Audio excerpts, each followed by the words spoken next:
Hey, this is Kev with Blender Binge, back with another video for you. This time we're going to be making DNA. And yeah, I know there's like 18 of these videos out there on how to make DNA, but this time we're going to do it in Eevee, and I figured out a really fast way to do it. So let's go.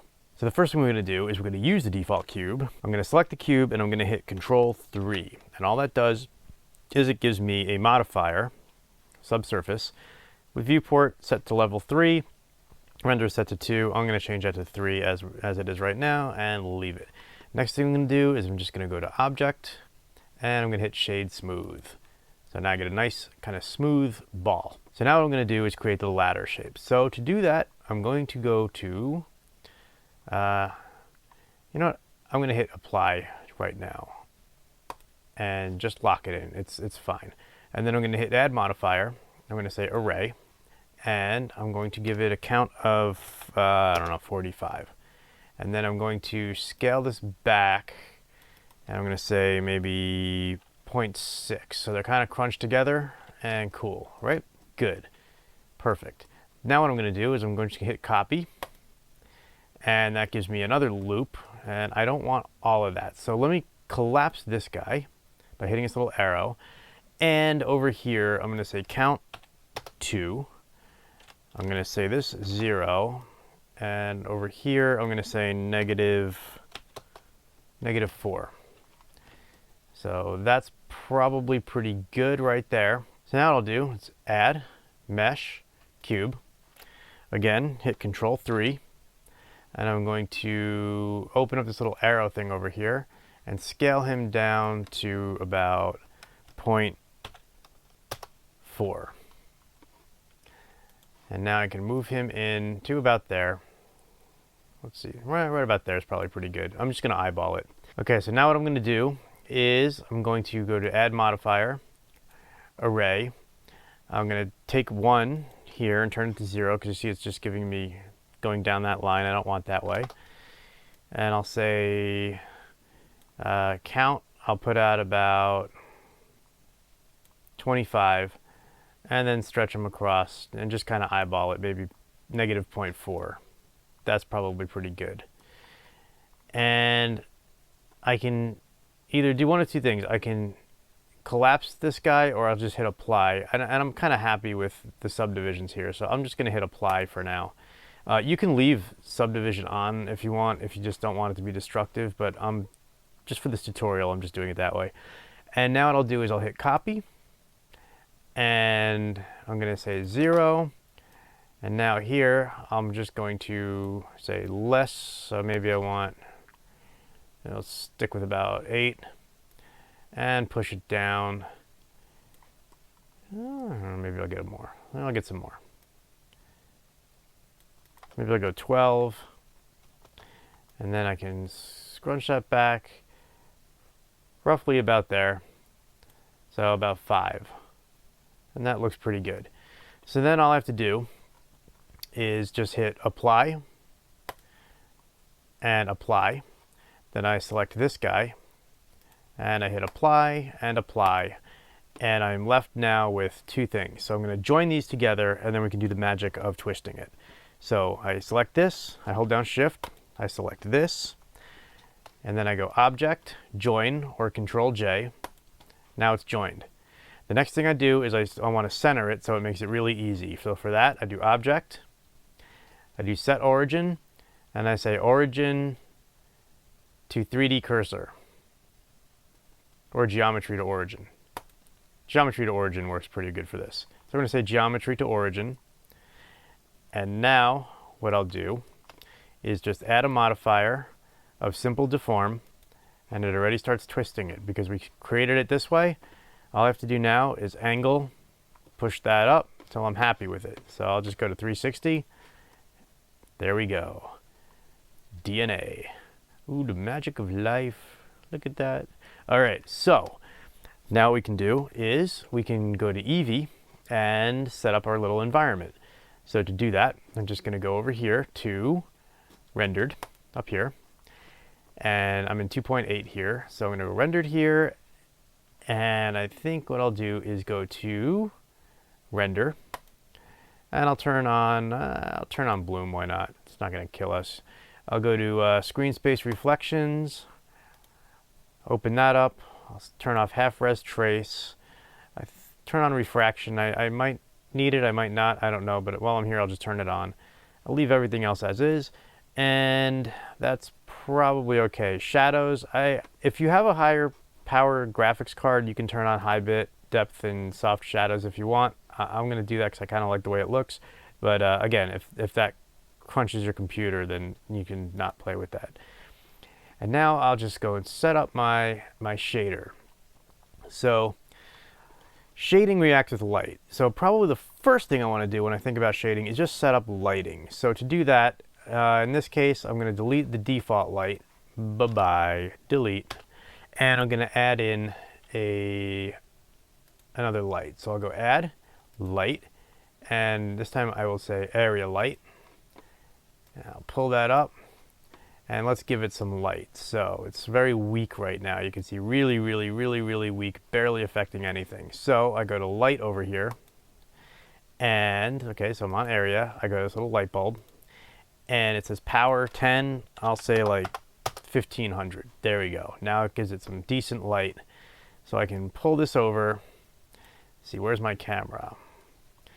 So now what I want to do is probably, I have light in the scene, I can see things, I'm going to set my camera, and that's going to dictate where I put my light. So let's go to camera, let's hit 0 on the keyboard, okay, and there we are.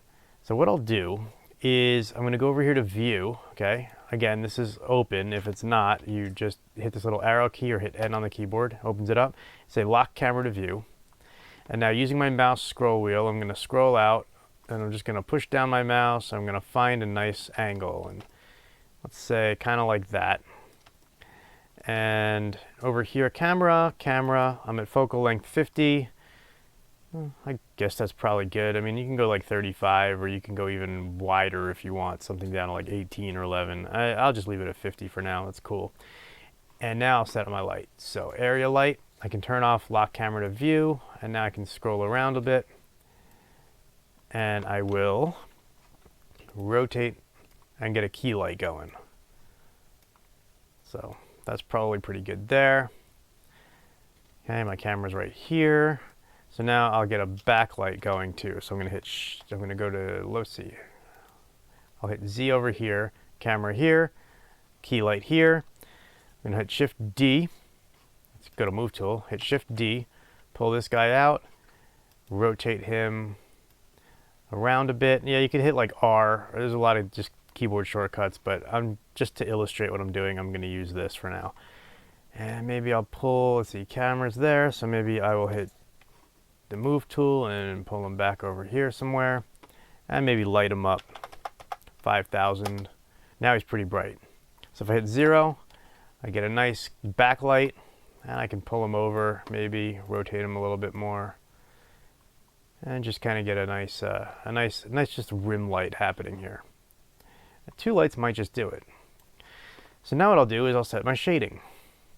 So let me save my scene first. Okay, so I saved my scene and we're back. And so I'll just go here, and then you could use like the shading view up here. I'm just gonna go here because everything's set up. I have my animation toolbar here. I'm gonna pull up another window down here. So you move your mouse down here, it turns to a little cross, pull it up. And then this little button here, hit that, and just say shader editor, or Shift F3. So I'm going to select my guy. Okay, there's my DNA, and it gives me this principled BSDF shader, which is perfect. That's what I want. So roughness controls how shiny it is, so I'll take the roughness down a bit, make it nice and kind of shiny, and I'll give it some subsurface scattering to make it lifelike. DNA so small, it probably doesn't have much of that, but this is stylized, so we're going to go with this. And I think for now that's probably pretty good. So now what we can do is we can bump it up a little bit. So I can add a bump to it by, we're using Eevee here, so what I can do is just go to modifiers, and I can say add modifier, and I'm going to choose displace, and it blows it up. Pfft, hate that, don't like it. So I'm going to hit new, and now it shrinks it down. Don't like that either. So I'll hit this little thing, show textures in texture tab, or you could hit this because it just jumps to that. And I'll say type, it says image or movie, don't want that. So I think I'll choose, let's see what Voronoi gives us. Oh, that's pretty cool. All right, that's nice and stylized, and I kind of like that. And you could say distance, actual distance, or you can choose from all of these things. I think I'm just gonna leave it at that. I'll go back to my modifier, and here I have strength. I can kind of turn that down and just give it kind of a bumped up, little rough feel. And there we go. So that's kind of cool. I kind of dig that. So now all that's left is the environment. So our environment right now is this gray color. So you could like push that up or pull it down and really kind of play with it. But I'm going to give it a world. And that's just going to enhance the lighting a little bit. So to do that, I'm going to change from here, object. That's another reason I like using this. Object, world. And I'm going to plug in a texture to the background, and that's going to show up in the background. So I'm going to hit Shift A, or you could go to Add. Either way, it doesn't matter. Texture, and this time I'll say Musgrave. Leave it at FBM. Color to color, and I get this. Now I don't care that this looks like this right now, because the last step we're going to blur it out. But for now, this is pretty cool. So I'm going to say, give it some lacunarity. Maybe I can give it some detail, play with the scale a little bit, just kind of fuzz it out a little bit, take the dimension down, and now I can give it a color. So right now it's white. I don't really dig that too much, so I'm going to hit Shift A. I'm going to go to Converter, Color Ramp, drop that in, and change this to maybe a kind of, I don't know, maybe like a kind of a dark blue something. There we go. All right, so that's kind of cool. And lastly, we're going to blur it out. So to do that, I'm going to add in something for the camera to stare at. So add empty. I'll say cube. That throws a cube in there. And now I can go to camera, and I'll say depth of field, and you see nothing, because that's it goes on Blender units and it's kind of arbitrary. So what I'll do here, depth of field, you can just say focus object. We're going to say empty. Still does nothing. So I'll take f-stop 2.8, like in the real world, and depending on the distance, that would kind of start blurring things out, but this is not happening. So you could take this all the way down to like 0.025, and there you go. So now it's working. And again, if you set your scene scale up to real world, this will work pretty well, but we didn't, so you just kind of fake it and play with it. It's not a big deal. You're an artist, just get the look you want. So I can go to empty, and now you see if I move my empty around, okay, it gives me that nice shallow depth of field. And I can do storytelling aperture in here, which I kind of dig, which is kind of just, you know, foreground is blurry, background's blurry, and you're just kind of focused on where you want to draw the viewer's eye. So I'll just go like right there. That's cool. And lastly, I can just kind of duplicate a few of these over. So I'm going to pause the video and duplicate. Or I'll do one for you. Shift D. Okay, I can pull this guy back. I can rotate him. I can scale him down a little bit, or just hit S and scale. Pull him down. Maybe hit G, grab him, move him over. R, maybe rotate, get something cooler looking. Shift D again, pull one out there, rotate it, Shift D, pull him. Okay, so you get the point. And just find something that's relatively pleasing to the eye, something that has a little, I don't know, visual interest. And there we go. So let's render this and see what it looks like. All right, so there, quick and dirty DNA. And you can blur it out, you can change the lighting, you can do all sorts of cool stuff. Like, you can even go to render, you can go to color management. We have filmic on, so look. You could do like very high contrast, and that just gives it a really interesting look. You could play with your lighting, so we have a really, really crazy strong light happening somewhere in here. That's like 5,000. I could take that down to like by half, 2,500. Pull that down. I can hit G, maybe move that guy over a little bit, and just kind of make it more brooding. I don't know, foreboding, whatever. And I can also take this saturation down. You pull that down. And there we start getting this really interesting interesting lighting look to our scene. So we could also take a look here back at our shader. Subsurface is way up. So I can even change, let's see this area light back here. Change it to point. Move it around. Get something more interesting. Okay, I can hit Shift D. I can pull another one out somewhere. Maybe, let's see, pull this guy out. Where's my camera?